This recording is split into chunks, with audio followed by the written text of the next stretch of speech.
Welcome to the Weird World Podcast. My name's Carrie.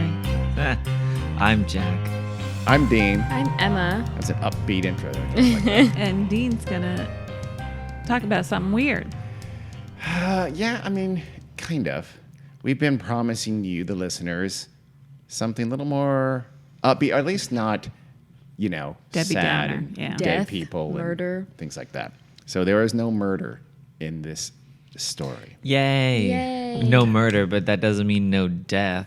I don't think there's death either. Not Okay, really. good. So we're going back to 1969. This is when the Western movie called Death of a Gunfighter came out. It came out in May of 1969. It got solid reviews. Got generally pretty good reviews. The feature starred veteran actor Richard Widmark Heard of him? and was directed by a newcomer named Alan Smithee. The New York Times thought the film was, quote, sharply directed by Alan Smithee, who has an adroit facility for scanning faces and extracting sharp background detail. Whatever that I means. was going to say, yeah, whatever that means. Film critic ease. Not yet legendary film critic Roger Ebert, Oh. he wrote that, quote, director Alan Smithee, a name I'm not familiar with, allows his story to unfold naturally. He never preaches and he never lingers on the obvious. That was from Ebert and I believe it was Chicago, either Tribune or Chicago Sun-Times, and of course the New York Times. So good, This kind of hot new director, Alan Smithee, had seemed to have a bright future. Sure. In fact, Alan Smithee would go on to direct over 25 feature films over the next 30 years. My. Alan Smithee was a Hollywood somebody. The only problem was Alan Smithee was a nobody. That is, there was no such person as Alan Smithee. Uh-oh. Alan Smithee was a Was fiction. Steven Spielberg. What? So nobody directed those movies? Let's find out, Carrie. Okay, shall we? Dean. Oh, my goodness. We're going to go back again to 1968. This is when Death of a Gunfighter was actually filming, before it came out. Things were not going well on the set. And this was not just because Westerns were beginning their slow death that would culminate really by, I don't know, what do you think, early 70s. They were virtually gone. Were they? When And were the set of those Escape. Clint Eastwood movies? Those are the big one. The Westerns, like the spaghetti Westerns, were in the 60s. And he still made, like Unforgiven, when that was made. Wow. You know what? That was considered a throwback. A major Western made a splash in years and years when Unforgiven, for instance, came out. Yeah. Do you know when that was, Emma? You're No, I don't know. pretty savant with this kind of thing, no? 75? Unforgiven? Unforgiven? No. No, much later. know. Your I don't think- lifetime. Oh. Yeah, mid-90s, I want to say. That's not my lifetime. Well, almost. your lifetime. What? When? 92. 92, yeah. Yeah. I Not thought my it was much lifetime. later. I thought No. it was like in the 2000s. But Still a it throwback. when that came out, I remember that was like, oh, it's been 20 years Years, since yeah. Westerns were a thing. So it was, but that was not why Death of a Gunfighter was having problems. The movie was written by Louis Patton and Joseph Cavalli and was directed by a guy named Robert Totten, but everyone knew who was really in charge, and that was lead actor Richard Widmark. So Richard Widmark was a pretty big deal. Have you? No, he was a big movie star. He was a pretty big Yeah. star. I don't doubt I that. believe you, but Yeah, I won't gaslight you. He's- But I don't know him. He had been working since probably the 40s, really. He started as kind of this dark villain. He had this hawk-like face, and so he became a very stereotypical villain, kind of a tough guy. He was in movies like Kiss of Death, which I believe he was a murderer, Happens. Night and the City, and Garden of Evil. I've heard And of he that Those one. do sound quite menacing. Yeah. They are. They're like gangster movies and things like that he was in. He had evolved into some good guy roles, though. For instance, he was Jim Bowie in the 1960 version of The Alamo. Oh. And he played a U.S. lawyer in Judgment at Nuremberg. Oh, I've heard of that movie. That's about the trial of the Nazis after World War Yes. II. But then he went back to being a kind of a baddie as this ruthless railroad kingpin in How the West Was Won in, I think, 1964 or 5, something like that. But Death of a Gunfighter told the story about the end of the Wild West. Is sort of metaphorical. It was how the old ways of the West were just inexorably giving way to the needs and realities of the oncoming 20th century. It was set in about 1900 in Texas, kind of rural Texas. that 20 or 30 or 40 years before would have been total Wild West kind of a place, but now it's slowly starting to modernize. And he plays a lawman called Frank Patch, who's kind of old school, and he's at odds with the town leaders who want to make more money and want the city to modernize. So one night, Marshal Patch kills a drunken rowdy. It's in self-defense, but it doesn't matter. It's the excuse the town elite need to force him to resign. Patch, however, he has other ideas. He knows where all the bodies are buried. He knows their background. He knows kind of the nasty things these rich folks did when they were founding this town back in the day. Because rich folks are the nastiest. They are. They're pretty nasty. It's true. And when they are founders, they're probably the nastiest. Okay, let's not lose track. So I swear to God, all I have, Carrie and I need to say so little to set these guys off onto Just talk about rich people. That's That's all we have to really do. it. I hate those motherfuckers. Even fictional rich people in 1900 Texas. Yeah. Are these fictional? Yes, this is about this Death is of a the movie. Gunfighter. So he uses this leverage over them to say, I ain't going. So he refuses to quit. They can't make him quit. So later in the movie, he humiliates one of the councilmen, which is one of the persons trying to force him out, and that councilman then kills himself. So now Jeez. Oh my God. the rich folks have had enough. They're going to kill Marshal Patch. Spoiler alert from here, though. The movie ends with, he kind of goes on, he cleans up he rights some old wrongs with people in the town. He sort of gets things in order and cleans up what he can. And then he knowingly walks into an ambush and he is murdered by hired snipers from rooftops. The end. Wow. Upbeat. Super upbeat. Absolutely feel-good hit of 1969. It's a nice story, actually. But Widmark, I think it's actually a pretty, especially at the time. It was, it's interesting the way the West Sure. was changing. Yeah, but nice is It's not. a good A good story. story. I It's a swear to nice God, story. we were so afraid for the last, I don't know, what do you would say, 40 years to kill the lead character. More lead characters should die. Lead characters should I die disagree. pretty routinely, I think. Why? If it's a violent movie or Pretty something like routinely. that, they Pretty should. routinely. Other It's just- than war movies where they kind of have to, like Saving Private Ryan, you almost never see main Spoiler alert. Jesus. actors die. So I think it's an interesting story. But anyway, Widmark, he hated the way Robert Totten was directing. And he told him so all throughout. So the two battled fiercely throughout the film, and it dragged on for a year in filming and production. Damn. Those two just at it.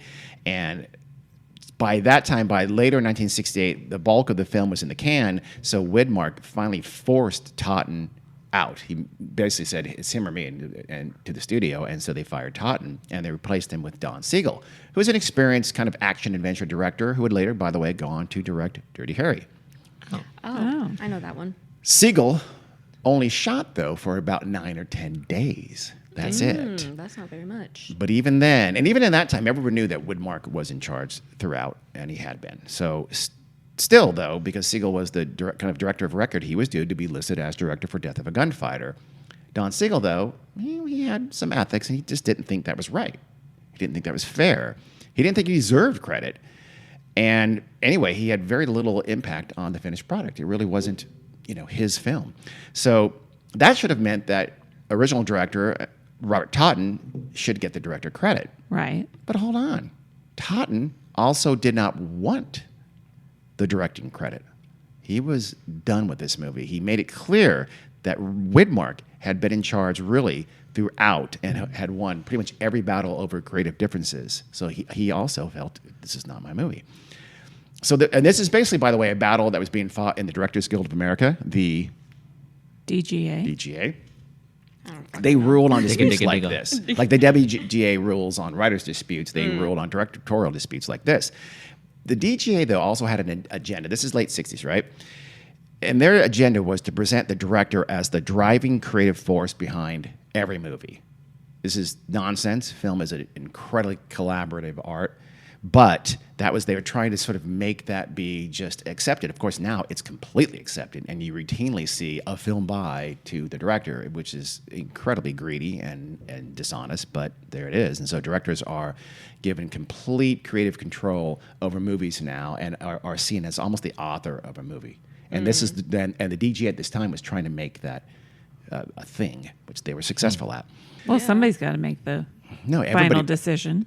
Yeah, they do. But Me. to say a movie, to say the director Yeah. is sort of the author of a movie is utterly nonsensical. I would think it would be the writer. I would think it'd be Yeah. everyone, the writer, the Yeah. I like cinematographer, the the director, the collaborative actors. model. Yeah. Exactly. Yeah. It's incredibly collaborative. One person being like Yeah. the authority is never. That's what I mean, seeing like the director really made that. That's just it's stupid. It's not Yeah. like a novel or a play. It's clearly not true. Anyway, It's not a YouTube video Yeah. where Right. one person can do everything. and unless you're the Coen brothers or something like that, when you really Oh, do do God. everything.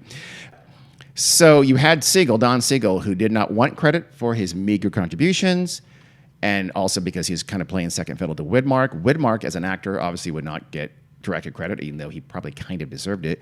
And then you had the primary director, Robert Totten, saying he did not want his name on that picture, since, again, he didn't feel that the film was his vision or that he had been under creative control. By the way, it was said also that Widmark was bugging the studio to not give Totten director's credit because he just didn't like him. Hey, I have a couple Yes. questions. Hey. Yes. Was Richard Widmark an asshole? Probably. I don't know. I can't answer that for sure. He certainly seems like he had a vision for the movie and he wanted to control it, but I don't know. I Okay, don't know if that makes him asshole or not. Question number 2. Yes. Now actors act and direct. They do all the time, yeah. So- But Richard Natalie Widmark at Portman. the time was not a member of the DGA, so he could not get a director credit, Oh, and he okay. wasn't actually directing. So there's no way he could have gotten director's credit, even though he was winning all the battles creatively. Okay, so say an actor decides I'm gonna direct this movie. I mean, he doesn't get to decide on his own, but he's allowed to direct Yeah. and also act in it.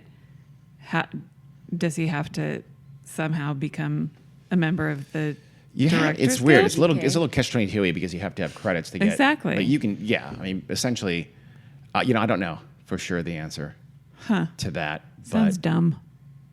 well, Yes. Sounds red tapey for no good reason. it's controlling is what it is. Yeah. yeah. It's very Yeah, controlling. the same way. I mean, you can like there's all you can be not in the WGA and right because you have to get credits, and so it'll be you'll see movies when they looking for a writer. Let's say this is going to be non-WGA. Right. Too many rules. There are a lot of rules. Yeah. Too many. I don't like them. I mean, I understand unions.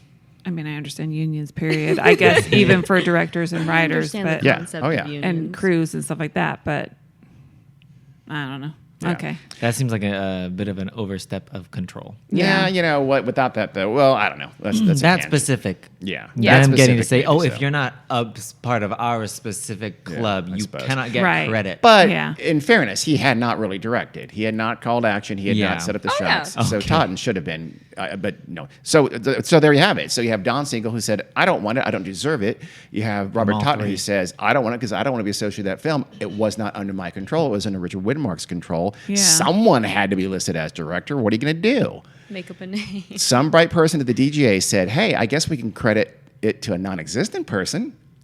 Somebody else said, I guess so. And so how about we just say it was directed by, I don't know, Al Smith. That was the first proposal there. I have another question. Yes. Why? Because someone has to direct. You can't say Why? directed Well, by. you wanted You can't say credit. directed by anonymous. That looks bad. You're trying to market a film. If it says if people know the director refuses to be associated with that film, what does that say to the audience? Yeah. Not good. So you have to just say this person directed it. And they kept the fiction up because, like we learned at the front here, major film critics did not know Alan Smithee was not, Was a, not real a real person. person. Yeah. How? Huh. Okay. Yeah, you I think the industry that would have got out, but it did not. Yeah. So the first person says Al Smith. Somebody says, sure, why not? But hold on, said Karen from marketing. That's a From pretty finance. nondescript name. Directors should have cool names, I think, says Karen. And it also sounds kind of fake, Al Smith. They were worried about that. They didn't want it to sound fake. So they elongated the Al to Alan. In this case, it's spelled Allen. Clever. Far more sophisticated, obviously. And then they also put an E at the end of Smith, which was not super genius. And that's Smith. still, and then they realized that still might sound like Smith. Yeah. Or worse yet, Smythe, Smythe, as some yeah. English knob. So they added another E to Smith with an E to make it Smithee. Really? Smithee. Okay. Sorry, England. That's Well, you got to think, Smithee. who would want a Western Alan directed Smythe by a a Western, English seriously. man? Another name they tossed around was Still. Dan Cooper, but Dan clearly they Cooper, didn't do that one. that's would later be the The man. The man, that the legend. seemed so. Alan Smithee seemed interested in it without being suspicious. They thought, and so you had Death of a Gunfighter, officially directed by Alan Smithee, who, despite being a non-person, he got all the praise from the critics who liked it when the movie came out in the spring of 1969. As an aside, by the way, technically, that was not the first instance of the name of Alan Smithee being used. Most people think it is. It was not. Burt Reynolds had a movie called Fade In. He was acting in a movie called Fade In. It was originally titled Iron Cowboy. Oh, God. It was directed by Judd Taylor. And it's likely that he heard about the ruling of Death of a Gunfighter, letting Totten use the name Alan Smithee. And he also thought, I don't want to be associated with this shitty movie that they're now going to change the name to Fade In. So he petitioned the DGA, and Fade In was listed as being directed by Alan Smithee, A-L-A-N, when it was released in late 1968, which was a few months before Death of a Gunfighter was released. So does that make sense? So Yeah. the decision came down before Iron Cowboy / Fade In was released. So technically, and it was ascribed to Alan Smithee, so technically it was the first use, even though Death of Gunfire was when the initial decision and the idea of Alan Smithee was made. So Taylor, the director, he may have thought the film was shit because he said he didn't have editing control over it, that he felt he should have had. I've read his quote about that. My guess is just a shitty film. He didn't want anything to do with it. Interestingly, star Burt Reynolds thought Fade In was first-class cinema. He was really miffed when the studio gave it a very limited release. It was a box office dud, and Paramount head Bob Evans buried it after that. It was almost immediately out of circulation entirely. It was forgotten. It came out, made no money, and was forgotten. But Burt Reynolds was a pretty big star by then. Burt Reynolds called it, a quote, an American version of A Man and a Woman. That's a critically adored French film made in 1966 about this budding relationship of a widow and widower. So that was like saying, we've not heard of it now, but at the time, that was like, everybody thought that was one of the best movies ever made. He's delusional. He pretty is. Fade In, by the way, as an aside, was the first time an on-screen character was shown taking a contraceptive pill. Oh. So there's that. That's really It's random. very random. In 68? 68, yeah. Was this like a Western too? No, it was in the West, but it took place in it's gonna be contemporary called times. Iron Cowboy. Yeah. Yeah, I didn't he's on a think- horse. He's a cowboy, but it took place in 1968. I mean, I thought the pill didn't come into existence until the 70s. oh no, Really? it was the Supreme Court ruling was in 1960. As a matter of fact, I'm totally forgetting. It was in Connecticut. Blah blah blah versus Connecticut. 1960 legalized the pill Birth officially. control versus It was not that. Borf control. So Fade In and later Death of a Gunfighter were not the end of the career of Alan Smithee. First, by the way, note the change. It went from A-L-L-E-N to A-L-A-N, and that very quickly became the norm. That was the standard. There was an urban legend, by the way, that the new spelling was done because it formed an anagram for, quote, the alias Min. Oh. But that's not true. I was ready for anal. No. Alan Smithee became the go-to for when a director wanted to disassociate himself or herself from a film. Because up until 1960, by the way, this was such a big thing. It needed a really thorny situation like Death of a Gunfighter for this to happen. So up until 1968, it was actually against DGA Guild policy to even allow directors to use a pseudonym. So McGee would have had a problem back then. Shout out to McGee. Not That's really. a pseudonym? It's not his real name? I guess one of his names is Mick something with a G, but I don't know, maybe not. Anyway, the intent of that rule was actually to protect directors. The DGA feared that producers would force directors to use pseudonyms back in the day as a way to sort of stifle them becoming household names and making more money and being seen as in control of movies. I can see that. Producers are shady, I could absolutely see that. So DGA got some power and said, okay, you directors can't use pseudonyms because we're afraid you'll be forced to and you'll say you want to, but you really don't.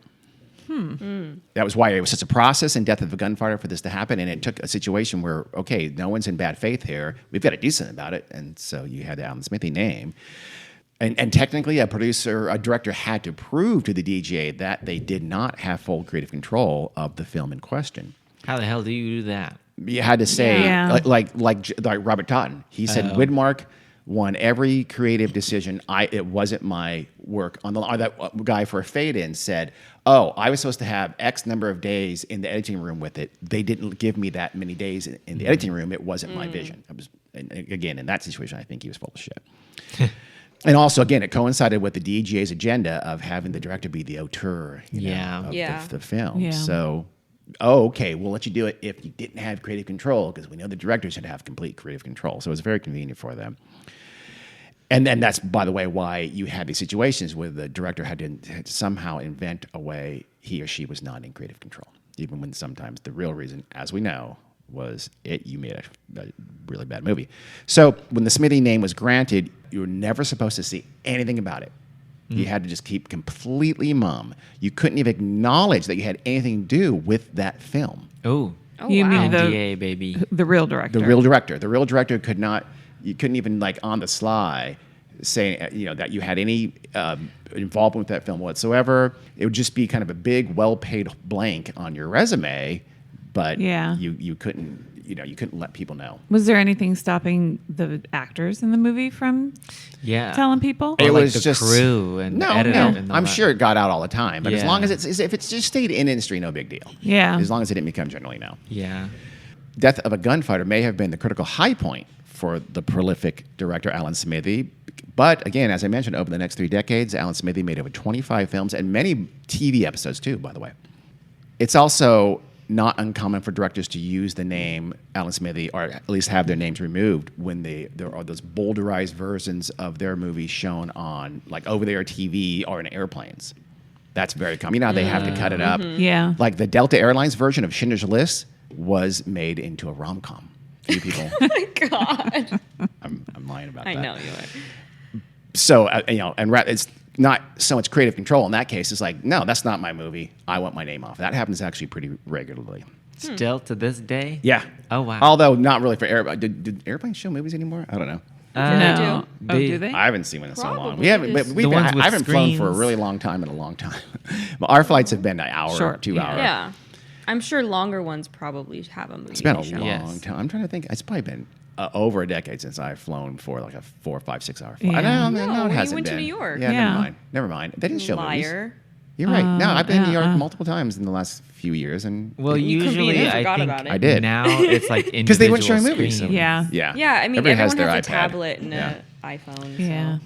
But again, sometimes it's because they just made a shitty movie. But anyway, so there have been lots of Alan Smithee movies. So let's explore a few, shall we? One of the highest profile ones was The Birds 2, Land's End. You heard of it? No. No. Like the birds as in Alfred Hitchcock? Yes. It was released in 1994. Land's End. Oh, okay. Universal Studios had a big hit resurrecting Anthony Perkins in Psycho 2 just a couple years before. So they figured, okay, obviously any Hitchcock reboot will make a lot of money. Let's go. Yeah. So they reached into the vault. They said, hey, The Birds was a hit 3 decades ago or so. Jeez. It always had a kind of a certain buzziness to it. Yeah. It did. Because of the abuse Of the birds? of the Tippy people head of the No, woman. that's No. not The why. Birds. No, as a movie, Birds was like Yes. not just successful, but it had kind of an edge to it, like Psycho did, right? Yeah. I Yeah. know what you mean. And they also figured we can do the special effects way better nowadays, so let's do that one. Tippi Hedren said yes to even being in the film since she needed to feed the lions and tigers that she rescued. I was gonna Yeah, say that's Stockholm true. That's syndrome. literally why. She was But almost never obvi- acting. She had not acted Yeah. in Oh, years, yeah. but I know what you're going to say. And I was agree. going to say, obviously, no Alfred Hitchcock. Is Yes. no Right. I believe he involvement. was dead. I know. He was There dead you as go. hell and ugly Probably a as hell. contributing factor. she would play a new character, by the way, because it Ah. was set 30 years after the Right. incident in Bodega Bay. In fact, in the movie, they refer to, oh my God, something like this happened 30 years ago in Bodega Bay. It was set wow. in the South, like North Carolina or something like that. Okay, you know. The movie, by the way, was made for Showtime. And this was an early foray into original features for the premium cable channel. Yeah. But the movie was atrocious. Yeah. It's a lot of sequels. Tend I to be, mean, except this, for Shrek 2. This was where, but then Shrek 3 was terrible and Shrek 4 was embarrassing. Shrek 3 was not that It was bad. awful. Sorry. I don't. Did you even see it? I think I saw, maybe not. Yeah, I did. Yeah, I did. It was terrible. I didn't see Shrek 4, but I heard it was awful. It one was saw Shrek 4. Not I Godfather did. 3 awful, but awful. He saw Shrek Was it 4? awful? Yeah. You saw Shrek 4? The one with Rumpelstiltskin? Shrek Ever After, bitch. Oh. Yes, I do. I've seen it. I remember it. I've seen Shrek 4 too. Bitch, that's my childhood. I will take no slander. Did Alan Smithee direct it? Probably. Yes. Probably did. No, Mike Myers directed it. Did he really? No. Okay. He is one of those persons like that. Yes. Who is considered try to take over. He did that with So I Married an Axe Murderer, which was originally written by the author. The screenwriter wrote 25 drafts of it, worked his ass off, finally got greenlighted. The character was supposed to be Jewish and kind of Jewish angst about it, and Mike Myers turned it into a Scottish. He completely changed the character, Well- and he actually wanted co-writing credit for it. He didn't deserve it, and that writer showed some balls and With said, absolutely Shrek, not. Shrek was originally wrote for Chris Farley, and Chris Farley had done a lot of the voiceover work already in like his regular Chris Farley voice, and then obviously he passed away. So Mike Myers took the role over, and he said, "I don't like I don't want to do that accent. I don't want to do like this weird like." They were gonna make it like a Canadian accent. He was like, Really? "No, let's do Scottish." Because that's his go-to accent. Yeah. so- Yeah. I mean, I do support it in the Shrek role, but Yeah. Yeah. No, I know. But in So I Meant an Axe Murder, he was a real asshole about that. yeah, he is a dick. Yeah. He does have that rep. Yeah. So so the movie was terrible. Director Rick Rosenthal thus gave the credit to Alan Smithee. Now, I don't know if there was any kind of a pretense that he just said, I don't want to be associated with this movie. Yeah. Have Alan Smithee be listed as the director. Tippi Hedren said she would, quote, hate to think what Hitchcock would have said about the movie, and that it was, quote, absolutely horrible. It embarrasses me horribly. Uh-oh. So it Poor was- Tippy. She did not hold back. The Hellraiser franchise has been Yeah. hugely successful, as Never you seen know. a single one. I've seen the first one. I don't know if I've seen other ones after that. I But the haven't. fourth one, Hellraiser Bloodline, The best Nice. one. no. It was released in 1996, and it was not so much. Not so much good. Miramax Studio, they hired legendary special effects guru Kevin Yager. He was the special effects person who was behind the whole Freddy Krueger look. So he had a good rep. Oh. And they said, well, then we're going to let you direct Hellraiser Bloodline. That's weird. It's not. Why? There's no reason that shouldn't be Because true. you can do good special effects. You should Heck, direct there's a lot of film. people who want to direct and should direct who are doing the other things first. Yeah, It's that's not- like when stuntmen direct action films. I think that makes a lot of sense. Oliver Stone was a Yeah. screenwriter, and he had to actually self-fund Salvador to be able to direct, even though he's a very successful screenwriter before that. Yeah. And Salvador was a critical darling, so he was able to start directing more. If that had not been true, he would have never been a director. So yeah, no, I applaud this. Miramax, however, did not like his cut at all.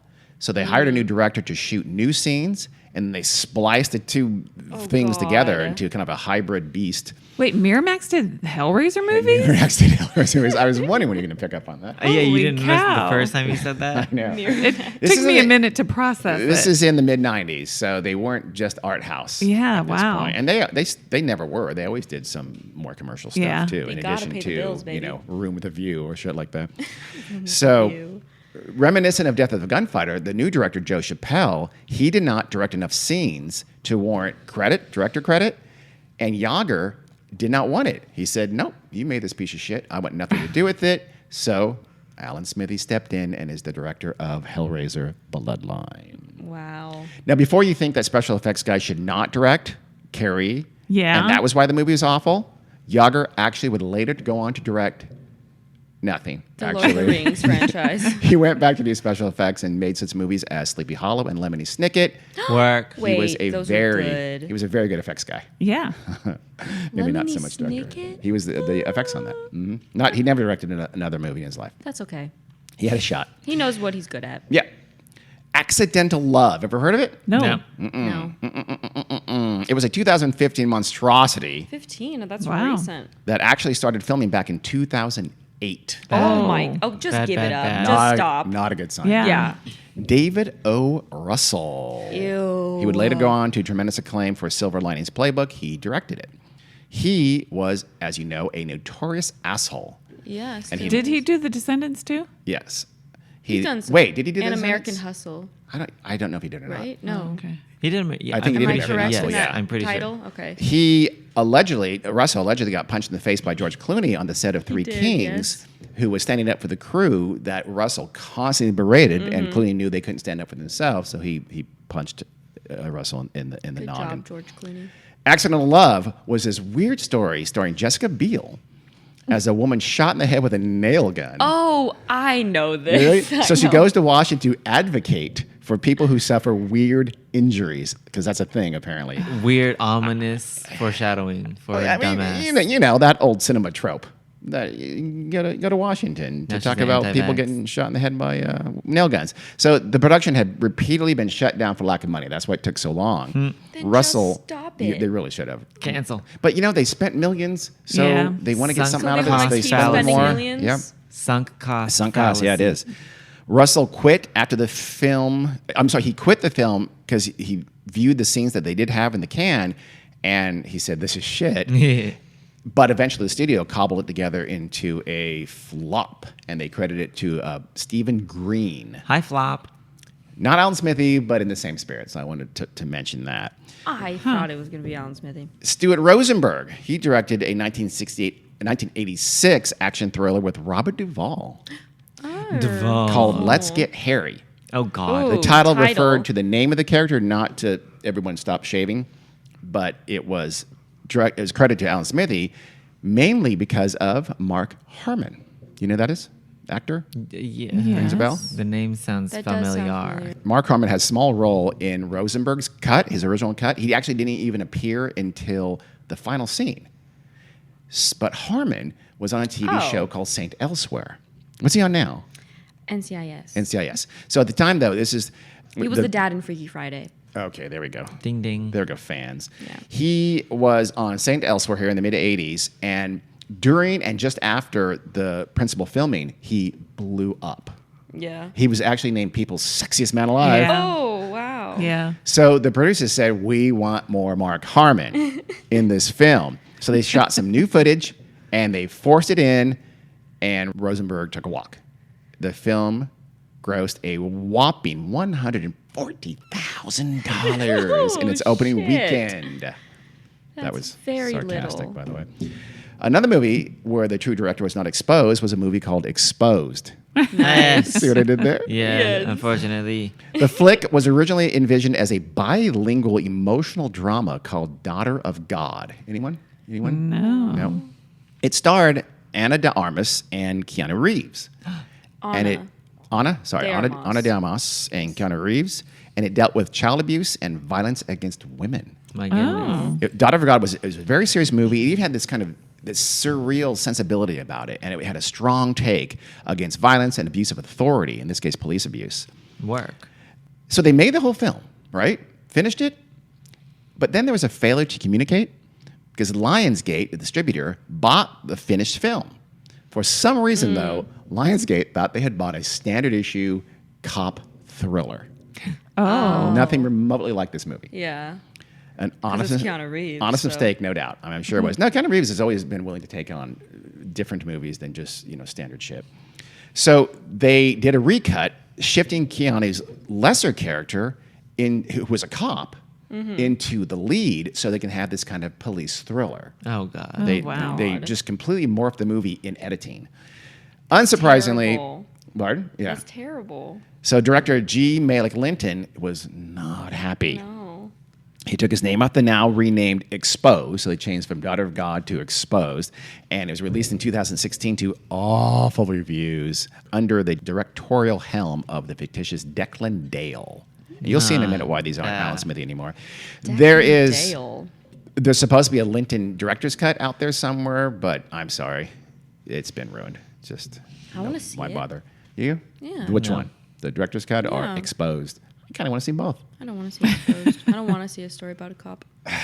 Someone, I think he's a corrupt cop. I think a cop in it actually murders somebody. It's like I said, it's about abuse of So children it and shows things like who that. real cops are. But it's not the re-edited version. It just yeah. makes it into just an action thriller. Yeah. Someone thought that famous drug user Dennis Hopper would be perfect. Famous drug That's user. kind of what he uses. Oh Lord. They thought he'd be perfect to direct a movie called Catch Fire in Wait, 1990. Dennis Hopper, the guy from Blue Velvet. Yes. Okay. Blur. No, got Jack it. quickly censored himself. I was He like, we don't realized got that's the not going royalties well. for that. I think they'd be okay with it. Catch Fire, by the way, one word. Look, cool title. No. Yes, true. That's dumb. So, I mean, Hopper had directed Easy Rider, but that basically consisted of he and Peter Fonda Riding around. getting super high, hopping on their motorcycles, and then Hopper yelled action, and whatever happened after that was the movie. So, Catch Fire was going to be a little more intricate. It would be a thriller centering on a witness who is outrunning the thug hired to kill him. That was the basic premise of the movie. Jodie Foster was going to star. Joe Pesci Lesbian had a decent sized role, but he was uncredited weirdly. It also Joe had Vincent Pesci? Price in one of his last movies and Bob Dylan in a cameo. Bob Zombie Wow. like Dylan. What? Doja now? Cat. Oh, Okay. Never mind. No, I don't I'm think our gonna leave listeners now. know Doja Cat. They might actually. It depends. They better. They better. Carrie and I do Dance 2021 to a Doja Cat song. What is it? Say I so. Say so. I think so. Is it? Yes, yeah. Okay. I'm not a fan of the dance. Say so. That's good. That's really good. Is You guys are really Is it good. the I don't TikTok think we are. dance? Shockingly, Jodie Foster and Dennis Hopper did not get along. They could not stand each other from day one. That makes sense. It Yeah. makes perfect sense. I'm on Jodie's side. I'm Yeah, not. he's She's also- friends with Mel Gibson. So Oh, I'm not really? She's That's like Never best mind. friends True. with Mel Gibson. Is she really? Yes. Next. Like she's advocated for him. I like her in every other way, and Dennis Hopper is a notorious asshole. Yeah. I'm on her side in this particular. We're just throwing out who's an asshole, who's not an asshole. I have heard Dennis Hopper is a dick. But if you're friends with Mel Gibson, That's bleh. not good. The studio hated the first cut, and so they re-edited it behind Hopper's back. So Hopper sued. I'm not sure what he was suing, but the studio that made it, called Vestron Studios, they had, in the meantime, gone out of business. Oh, So geez. Oh, there's no. no one for him to sue and no money for him to get. So voila, Alan Smithee became the director when Catch Fire was released in 1990 to terrible reviews. You see a pattern there. Hopper would later release his own cut and call it Backtrack, and it was 18 minutes longer, but I'm going to say not any better. Yeah. Is my guess. I'm guessing. I've never seen it. There's a movie called Woman Wanted, and this is another example of an actor directing that probably should not have. Anyone want to guess who that actor Edward is? Norton. Jack? Oh, Robin Williams. Good What, guess. what year?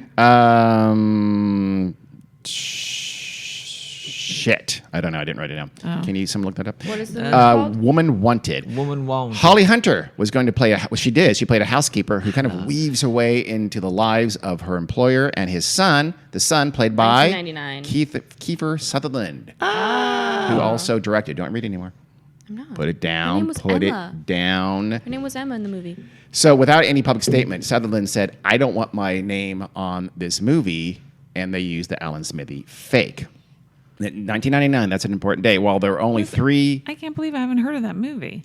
it was. You love Holly Hunter? It just with those people, you think it would have been a big movie. There you go. I still see things come on like Netflix or HBO, and it's like, wait, those are big actors. I've never heard of that movie. It Yeah. never got released. Big actors It have happens to- all the time, actually. Although 1999 was Holly Hunter still. She's- she Incredibles was a big hadn't star, yeah. happened yet, so she might not have been a big name yet. That is a millennial statement. I know, I'm It's It's not a Y. millennial very at much- all. I'm not Gen a Y, millennial. Gen Z, Z. Gen F. I'm I Gen don't Z. fucking I know. meant was she on her way down? Not. No. Wow, She Carrie. had Judging already Carrie. been The huge. Incredibles was in 2005. Mom, Great it's actor. called Peaks and Oh my Valleys. God. Yeah, Carrie. She was taking some time off. It's not She linear. got- Damn. She I might have been love dipping. Holly Hunter. She might have been dipping, but then she got Incredibles. Yeah, yeah.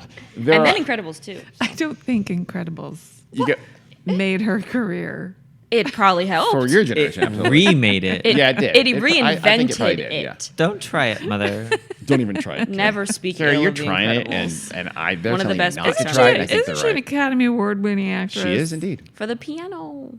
Is that how you're supposed to say it? The piano. That's how she says it in the movie. The she- piano. Okay. She, all right. Did she win? I thought No, the little Anna girl. Paquin won Yeah, for the Anna piano. Paquin Yeah, won for she that. did. I just know Holly Hunter was in it. So there are only 3 reviews on Rotten Tomatoes for this Oh. movie, so it did not get any kind of release. They're all bad, by the way.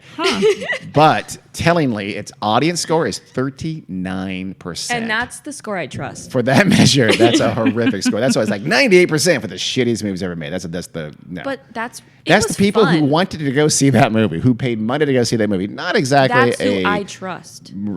I don't. Absolutely. I do. 39%. And it's always 90-something%. You know who I Paddington trust? 2 has 100%. What do you on trust? Rotten Tomatoes. Myself. Carrie trusts herself. So there. I will go Yeah. see a movie regardless of what the critics. So my Oh, me guess too. is that its shittiness explains the whole Smithee thing, not Keith. I mean, Keith Sutherland was the star of it and didn't. So he just took his name off because he was embarrassed by it. He's an asshole too, I think. Technically, Yeah, I don't like him. God, we're super judgy. Yeah. I don't even know Actually, I anything. have heard he's an asshole. I've heard yeah. he's a- And his ears are weird. And So- 24 just And he's bothers really me. short. His Is he name's really? real He's like easy to 5'4". make It's fun shocking of. how many He's like actors are 5'4". shorter than you think they are. This would technically be the last movie credited to Alan Smithee, but more on that in just a bit. Honorable mention while we're on actors not making movies, Alec Baldwin directed a 2003 movie called Shortcut to Happiness. It kind of funked off the classic short story The Devil and Daniel Webster. If you know the story, you're probably wondering how the fuck did they make it into a movie, and Yeah. you're right to wonder that. It was updated and it was sexier. It had Baldwin and Jennifer Love Hewitt. Ooh. But despite that, it was still terrible. So Baldwin used the name. Despite that. Yeah, he used the name Harry Kirkpatrick instead of his own on this. And again, I have to imagine the DGA just let him. Yeah. Because clearly it was for the shittiness of the movie, not for any kind of creative thing. So about bad edits for television, as we mentioned a little while ago. That's very common. They make directors freak out. They hate them. Examples of directors taking their names off and said, "Yeah, fine. No, you can make your money and show that on TV. Take my name off." The Insider, Heat, Meet Joe Black, and Scent of a Woman were all shown on TV, directed by Alan Smithee. I know in these cases, everyone knows. Everyone knows who Yeah, directed, and that's not that's the just issue here. stupid. It's saying, look, that's not my movie you're showing because you've so boulderized it with your stupid editing that I don't want it to my name associated with that. That's fair in my mind. I know, but it's still dumb. It is.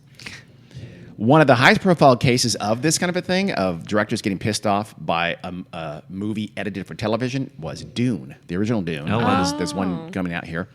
But this was in 1984. This story is actually a bit more layered. Director David Lynch, he gave the studio a 3-hour movie for theatrical release, right? The studio, though, wanted a 2-hour movie. This is not uncommon. The producers then did their own cut, and they even added some scenes to make sense of a very, very complex plot. If you've seen Dune or read Dune, it's extremely complex. The books are Frank Herbert just goes in and starts saying things, and you're like, "What the hell is happening?" It was supposed to be like an unmakeable movie, like It the kind of was like Yeah. Cloud Atlas. Supposedly, it's very because there's so many words and so many Right. characters. It's very difficult. The producers famously or infamously added a long voiceover at the beginning to kind of set the stage because they were worried that without this overview that most of the audience would be lost from the jump and they'd never catch up. Do you remember that? We saw it in the theaters, or I think it was you. Was it you or was it Larry? Wrong bitch. Was it Larry? Okay, it was Larry.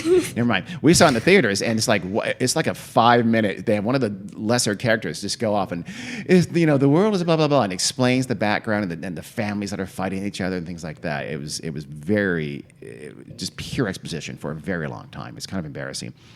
Some theater goers were even given a glossary of unfamiliar terms Oh at my the door. God. Like, here's some Wow. words you're not going to know, and here's what they mean.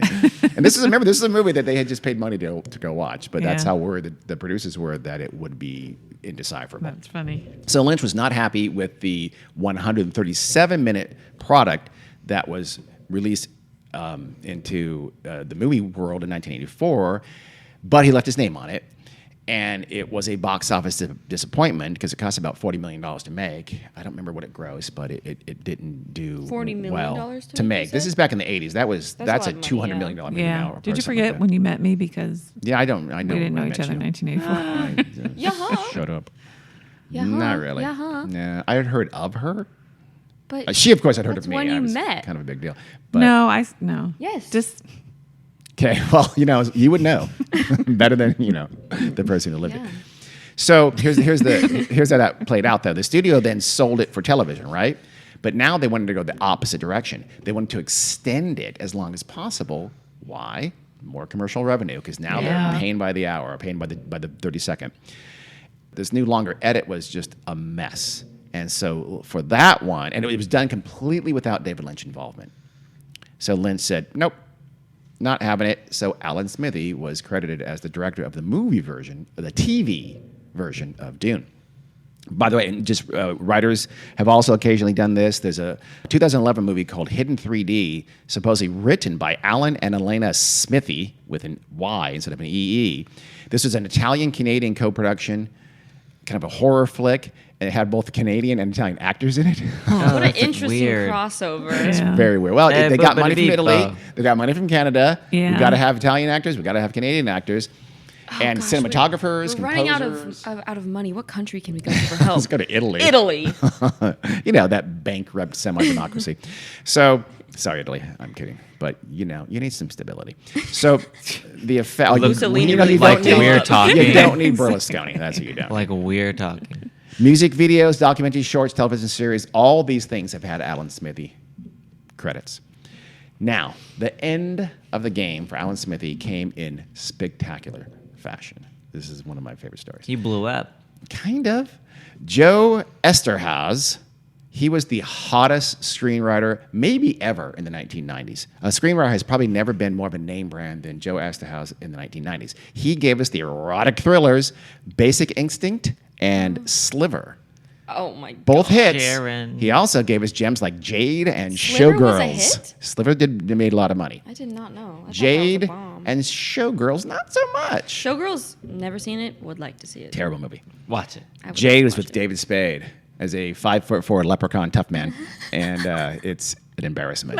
No, not David Spade. David Cruz. David Cruz. David You know what? Spade. They're about the same size. One plays a comedian, and one plays a badass. Neither should probably David do either of those things. David Spade. I always think of David Cruz as David Spade. Doesn't matter. What? I don't know why. Very That different. don't make no sense. Still. So Esterhazy wanted to try his hand at satire in 1997, Uh-oh. and Hollywood said, "Sure, why not?" Actually, they probably said something like, "Will it be an erotic satire?" And he said, "No." They said, "Yeah, okay, whatever. Go ahead. Here's $10 million. What can go wrong?" A lot. The result. $10 million. The result. $10 million bucks. They said, "Come on, you're Joe That's some Esterhazy. change. You're going to make some money for us." The result was Burn, Hollywood, Burn. Ooh. The movie, this is awesome. The movie directly took on the Alan Smithee fiction by having a director, played by Monty Python veteran Eric Idle, whose real name was Alan Smithee. He makes a movie.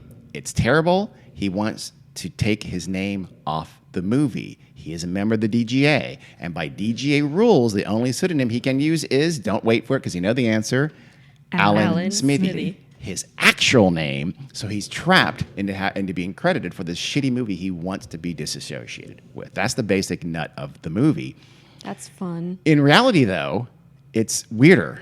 And it's funnier than fiction, at least any fiction that Joe Esterhazy could write. So in the reality, the real-life director, the actual director of Burn, Hollywood, Burn, which was, by the way, was its name throughout most of its production was an Alan Smithee film. But the real director was Arthur Hiller. He was actually a respected veteran writer and director who had been, he served a stint as head of the DGA from 1989 to 1993. Veteran, Damn. good guy. He hated the finished product, and he argued to the DGA that the studio and Esterhazy, because Esterhazy was also the producer of this movie, or a producer, he wrote it and produced it. He said that those people, they edited the film behind my back. They had control. This is not my movie. So he thus demanded his name be removed from the movie. And so, again, don't wait for it. The film about Alan Smithee would be directed by Alan Oh my Smithee God. in real life, because in real life, that's the only name you could Wow. use. Truth is stranger than fiction. It really is. That's funny. So word got out in the That's industry this podcast. about this, and the industry thought it was a joke. Critics, and they Yeah. thought it was bullshit. They thought it was a publicity stunt, which Yeah. would really be a fun, because it was a comedy. Yeah. And they thought, that can't be real. That's ridiculous. It's impossible for that to really happen. Sadly, it was real. Esterhazy released a statement saying, quote, "I was informed this afternoon that Arthur Hiller has removed his name from an Alan Smithee film." Again, that was the original title. "And will be using a pseudonym. Since the Directors Guild stipulates that the only pseudonym a director can use is Alan Smithee, I guess this means an Alan Smithee film will be an Alan Smithee film. I know some people will think this is a guerrilla-style publicity stunt in a guerrilla production. It isn't. That's funny. It was true. That's very funny. The film was a disaster in every way, regardless. It won 5 Razzies. That's the Oh. awards given to the worst movies of the year, Yeah. including worst picture of the year. Yes. Wow. There's all the awards. Well, not all of them, but most of the big ones that you get Oscars for, you could get a Razzie for as well. Nah, it's bad movies. Yeah. No, I'm saying This is a terrible movie. I'm saying, but it has the similar categories. Yes. Oh, yeah. It was a financial flop as well, despite cameos from Sylvester Stallone, Whoopi Goldberg, Jackie Chan, and Billy Bob Thornton. What the fuck? I know. They're all, because remember, they all play themselves. Yeah. And that $10 million budget, it yielded $45,779 total domestic gross. Oh my After God. playing in only 19 theaters. That's one of the Wow. worst I've ever heard. It has an 8% Rotten Tomatoes score. Yeah, I've never heard of that. I one. would And like to watch I've it. heard of it. I remember when it's out. I love Eric Idle. Yeah. I don't think I ever saw it though. I don't think What year did it come out? 97. Yeah, you had kids. That didn't stop me. 1.5. The bad press though. The bad press around Burn Hollywood Burn led to moviegoers becoming more aware of this fiction of Alan Smithee. Yeah. So it kind of killed the Alan Smithee name. Also, over the years, some directors had talked about these movies they were associated with and how Alan Smithee was the name. So pretty much by this time, it became a shorthand for this movie is shit. Yeah. The director wants nothing to do with it. This must be a bad movie. So a director named John Rich, he had been involved in the original invention of the fake name back in the late 1960s. He said about Alan Smithee at this time, he said, quote, "He's been damaged to the point that it's unworkable. This is the ideal time for his obituary." So the last movie with the Smithee name was Woman Wanted. We talked about it a minute ago. But the last movie that went through the process was called Supernova. Which, do you remember that? It was James Spader and Angela Bassett in a sci-fi thriller. It's actually a great cast. No. It's not a horrible movie. But during the production, the budget was cut. So director Walter Hill kind of kept plugging away, did the best he could, and had a lot of scenes finished. So he assembled kind of a rough cut that he was just going to show the studio at MGM. In fact, it didn't have any finished special effects in it whatsoever. Let's just say, here's how it looks like, here's the pace, whatever, right? Without his permission and unknown to him, MGM took that rough cut and they test audienced it. Oh, wow. What the hell? So unsurprisingly, it was Bad. terrible and it was panned mercilessly. MGM then refused, saying, "Oh, look, you made a shitty movie. We're not going to give you any more money for reshoots and effects." So Hill quit. Yeah, a science fiction movie with no. Unbelievable, yeah. Or at least I they said mean- no finished special effects. So they didn't want to spend any more money. So MGM brought in the legendary Francis Ford Coppola to supervise a re-edit of what footage they had with a new director. His name is Jack Shoulder. So they let Shoulder do some reshoots, actually, and they added some scenes that they tried to lighten it up. They tried to do some humor and things like that, and they made some other changes. And so they took this new version, they tested it, still not great. So then they went back to Walter Hill, the original director, and hired him and said, "Fix this." He came out and said, "I will need $5 million more for some more reshoots." They told him to fuck off. He quit again. MGM finally put this cinematic creature out to audiences in 2000s to make back whatever they could, because the budget on this bad boy was $60 million. Some said it was Wow. actually $90 million, and they hid What? parts of the budget. Wow. Lordy Lord. But it didn't make much. The total international gross came in at just under $15 million. The director was listed as Thomas Lee. And again, but that went through the Alan Smithee process and was the last one to do so. More recently, Smithee is still used, and he's used like a 2018 horror movie called The Night Watchers, and a French TV series called Tomorrow's Ours used that name. But essentially, the Alan Smithee, after about 1999, 2000, the Smithee name was dead, and they gave up on it. We'll wrap it up. There are other reasons that pseudonyms are used, by the way, but some are pretty shitty reasons. In the mid 60s, do you remember?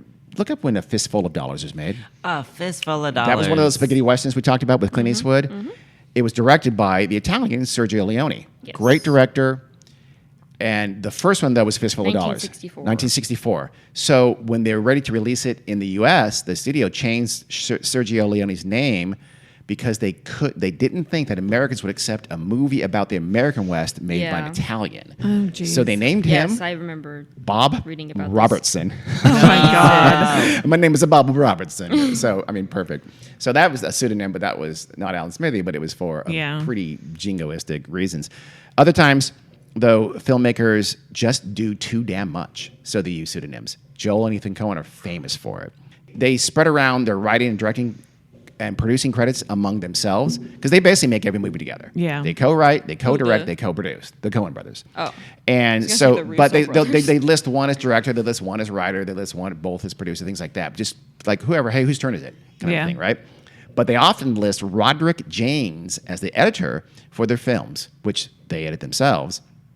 Jaynes, because they just don't want to have their name all over everything, right? I would. So Yeah, if Roderick I'm doing Jaynes, he's been nominated for Oscars Oh. for No Country for Old Men and Fargo. He doesn't exist. Oh, that's Presumably, funny.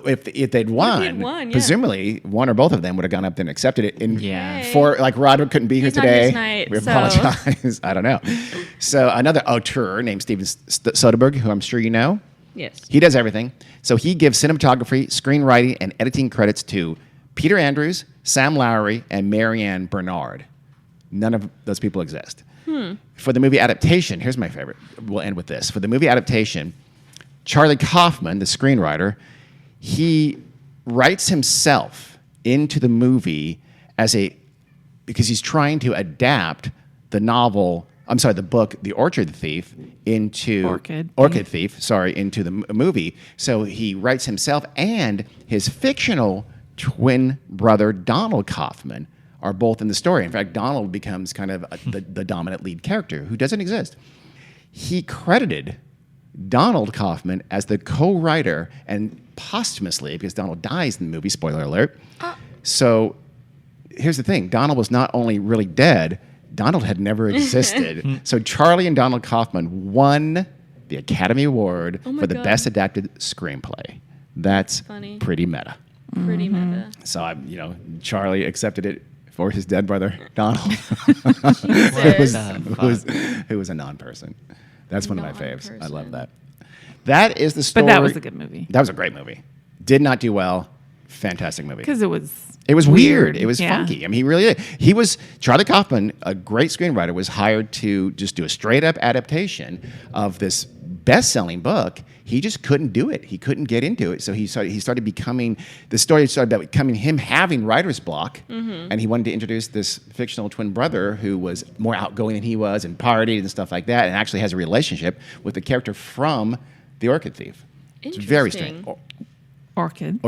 I said it right? He did.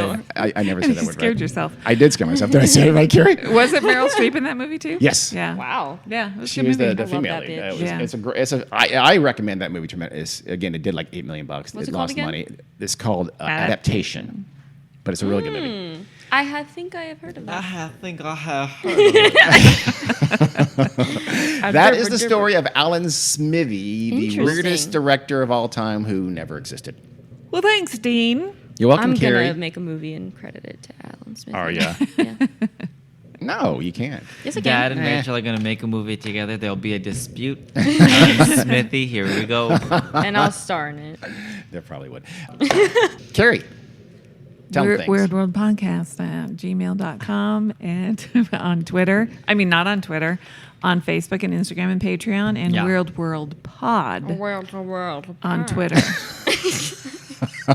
Don't ask me why. Why? These children make endless fun of their mother, and it's just cruel. Oh. What? Character limit. Oh, okay. That's why. I don't have any idea why. Weird I don't world. know why. Ah. Anyway, goodbye. All right. See you guys later. Until next time. Have fun. Peace out.